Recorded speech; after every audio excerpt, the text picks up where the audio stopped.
Some musicians are so good they must have sold their soul to the devil. Couldn't possibly be talent or hard work, right?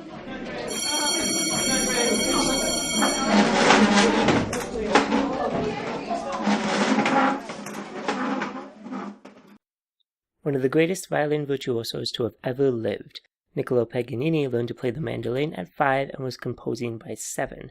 By 22, he was a music superstar. He could play 3 octaves across 4 strings, a feat that is nearly impossible by even today's standards. For years, no other violinist was capable of playing much of his music. Looking pale and often dressed in black, it is rumored that he had sold his soul to the devil. Although he didn't start the rumor, he did nothing to stop it, and in fact encouraged people to believe it. When he was asked about it, he responded, "How else would it be possible for me to play the way I do?" Some audience members even claim to have seen the devil helping him during his performance. It is because of this he was denied his last rites and a Catholic burial in his hometown of Genoa. It took 4 years and an appeal to the Pope before his body was allowed to be transported back home. But it still wasn't buried. His remains were finally put to rest in 1876 in a cemetery in the nearby town of Parma. Giuseppe Tartini was an Italian composer and violinist. He wrote over 400 works, focusing on violin concerti and sonatas. Unlike most other composers at the time, he wrote no church music or operas. His most infamous piece is called the Devil's Trill Sonata. This supposedly came from a dream that he described to French astronomer Jerome Lalande. Here is what he described. The devil appeared to me and asked to be my servant. At the end of our lessons, I handed the devil a violin to test his skill. The devil immediately began to play with such ferocity that I felt my breath taken away. When the composer awoke, he immediately went to work writing down the sonata, trying to capture what he had heard in the dream. Despite the sonata's success, Tartini remained unhappy with the piece, being so far from what he had heard in his dream. In his own words, the piece was so inferior to what I had heard that if I could have subsisted on other means, I would have broken my violin and abandoned music forever. Robert Johnson was a great American blues musician.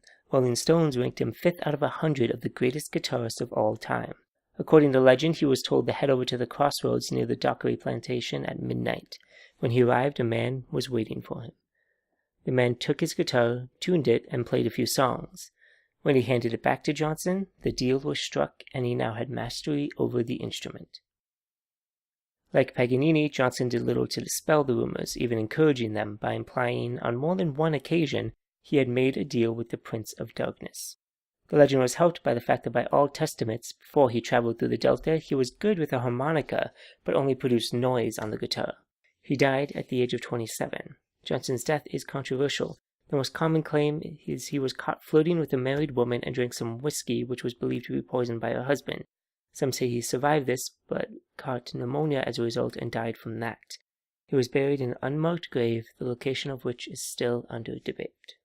Known for his guitar skills and eerie falsetto, Tommy Johnson was the original subject of the Crossroads myth. Although popularly attributed to Robert Johnson, Tommy Johnson, no relation, was the first to be associated with the Crossroads myth. Johnson himself claimed to have sold his soul to the devil in exchange for his mastery of the guitar. Not only able to create amazing blues music, he also performed tricks with his guitar, such as playing it between his legs, behind his head, and throwing it in the air while playing. Despite these rumors of selling their soul to the devil, the truth is it really was just down to hard work and maybe some natural talent, and in some cases some unusually long fingers. If you know of any more dark deals in music history, or are there any other topics you want discussed, leave them in the comments below. And remember, every like and subscribe counts, so please do. Thanks for watching.